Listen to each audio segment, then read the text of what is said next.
warahmatullahi wabarakatuh. Assalamualaikum warahmatullahi wabarakatuh. Ini mau bertanya masalah ini Bu ya. Kalau saya pernah dengar kalau misalkan katanya orang berzina itu dosanya tidak diampuni selama 40 tahun. Dan zina yang seperti apa yang dimaksud? Terus apakah bisa diampuni Bu ya? Semoga Allah gitu. Wassalamualaikum warahmatullahi wabarakatuh. Zina adalah dosa besar dan kehinaan. Zina adalah hina di diri dan hina di keluarga. Semua dosa begitu mudah hanya dihapus kecuali zina. Ada orang kafir masuk Islam namanya mu'allaf. Anak dan cucunya pun masih bangga. Kalau kakekku mu'allaf. Tapi seorang cucu akan merasa terhinakan kalau pernah punya kakek pezina atau seorang nenek pezina. Maka zina adalah hina dan hina dan hina. Dan tidak ada yang berzina kecuali manusia terhina. Sehingga susah melakukan zina kecuali manusia hina. Tapi biarpun itu adalah kehinaan, Allah Maha Kasih. Jadi wanita mulia itu susah berzina. Suatu ketika ada wanita Hindun. Hindun itu yang pernah menyuruh Wahsy membunuh Sayyidina Hamzah. Kemudian begitu bencinya dengan Hamzah, diambil hatinya lalu digigit. Akilatul Akbat, Hindun. Setelah masuk Islam, diajak baiat oleh Rasulullah. Wahai wanita-wanita masuk Islam, berbaiatlah kau, berjanjilah engkau. Berjanji untuk apa ya Rasulullah? Perempuan-perempuan. Berjanjilah kalian untuk tidak menyekutukan Allah. Ya Rasulullah, kami berjanji untuk tidak menyekutukan Allah. Apalagi, berjanjilah kalian wahai wanita untuk tidak mencuri. Kami berjanji untuk tidak mencuri. Berjanjilah kalian untuk tidak minum minuman keras. Kami berjanji untuk minum keras. Berjanjilah kalian wahai wanita untuk tidak berzina. Hindun tidak terima. Ya Rasulullah, atasnil hurratu. Ya Rasulullah, apakah kebayang orang merdeka sepertiku ini melakukan zina? Orang mulia sepertiku melakukan zina? Orang mulia susah melakukan zina. Enggak mudah melakukan zina.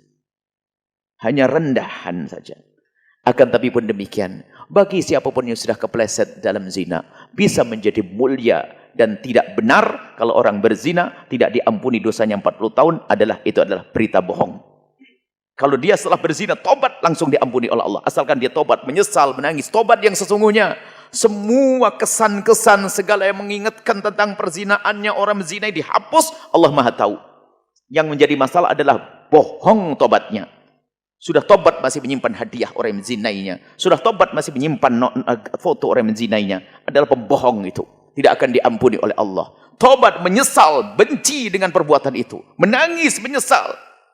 Bahkan tempat yang menjadikan dia berzina, tempat berzina dia akan benci dengan terus. Apakah itu hotel atau kamar? Ini ada orang katanya tobat tapi masih terkenang dengan keindahan di tempat itu. Bohong dia. Tapi kalau sudah bertobat, hari itu juga diampuni. Tidak nunggu 40 tahun. Itu berita bohong. Allah Maha Pengampun. Menyesal. Dan ingat, dosa zina adalah dosa yang harus ditutup. Maka bagi siapapun yang ingin bertobat dari zina, cukup mengadulah kepada Allah. Jangan ngadu kepada bangsa manusia. Semakin dia bisa menutup di depan manusia, Allah akan tutup. Cukup dia menangis di hadapan Allah. Enggak perlu bercerita kepada siapapun. Seorang wanita pun yang mau menikah, mungkin dia punya masa lalu kelam mau berzina, atau telah berzina, tidak perlu bercerita kepada laki-laki yang akan menikahinya. Seorang laki-laki pun tidak perlu bercerita kepada wanita yang akan dinikahinya. Cukup Allah yang tahu. Hanya banyak wanita bodoh. Dia punya masa lalu kelam, bertobat, sudah benar karena dia jarang ngaji. Di saat dilamar oleh seorang laki-laki, dia jujur-jujur, polos-polosan. Akhirnya enggak jadi dinikahi. Sebab perzinahan tidak boleh ceritakan. Tutup antara engkau dengan Allah saja. Ngadu. Sehingga ada orang ngadu kepada Nabi, ya Rasulullah, laqad zanaitu, halaktu laqad zanaitu. Oh fatahhir ya Rasulullah, aku kepleset dalam zina. Sucikan, minta dicambuk, minta dirajam. Nabi tidak langsung menjawab. Nabi menutupi. La'allaka lamasta. Mungkin kamu hanya menyentuh saja. Tidak ya Rasulullah, aku melakukannya. La'allaka qabbalta. Mungkin kau hanya mencium saja. Tidak ya Rasulullah, aku melakukannya. La'allaka fakhatta. Mungkin tidak sampai masuk ke situ. Tidak ya Rasulullah, aku melakukannya. Sehingga para ulama bersepakat bahasanya tidak dianjurkan orang bertobat dari zina untuk ngadu ke mahkamah hakim. Tolong rajam saya, cambuk saya, tidak dianjurkan. Akan tapi kenapa? Itu ada sangkut pautnya dengan nama baik keluarga. Kemudian dia akan direndahkan. Susah baginya untuk berkumpul dengan orang baik karena sudah dicap zina, dulu pernah dirajam dan sebagainya, atau dulu pernah dicambuk dan sebagainya. Kalau dirajam sampai mati.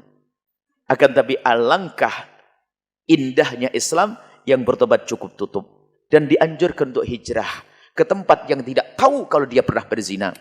ke masyarakat yang tidak mengenal dia berzina, sehingga dia di sana tampil sebagai seorang yang soleh, seorang wanita yang solehah, urusannya dengan Allah Subhanahu wa Ta'ala. Maka hanya orang bodoh yang bercerita tentang perzinaannya. Semoga Allah mengampuni kita semuanya. Bohong, bahkan tidak benar riwayat hadis orang berzina tidak akan sampai 7 keturunan. Bohong, hadis palsu. Enggak ada itu, hadis palsu. Anaknya bersih suci kok disalah-salahin. Anaknya seorang pezina bisa menjadi waliullah.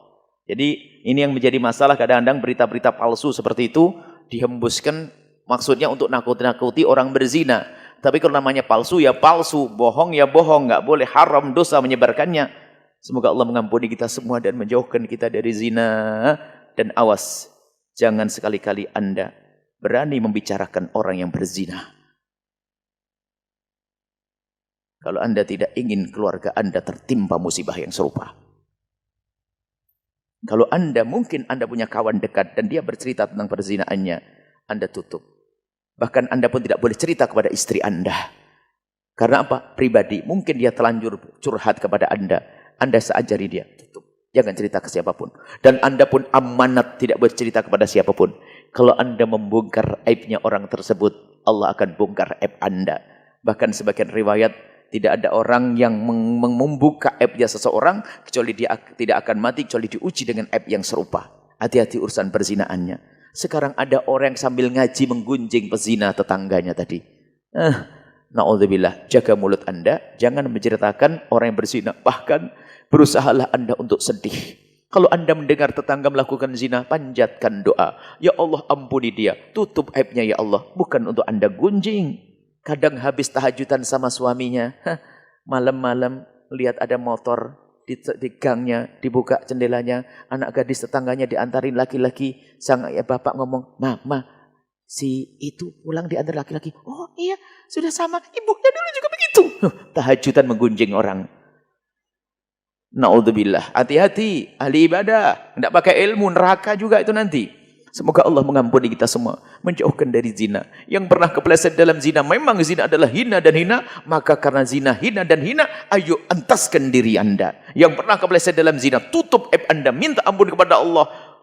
Hijrahlah kepada tempat yang mulia. Allah Maha Pengampun, kalau sudah Allah mengampuni, beres semuanya. Tidak akan diungkap lagi itu kisah perzinaan di akhirat.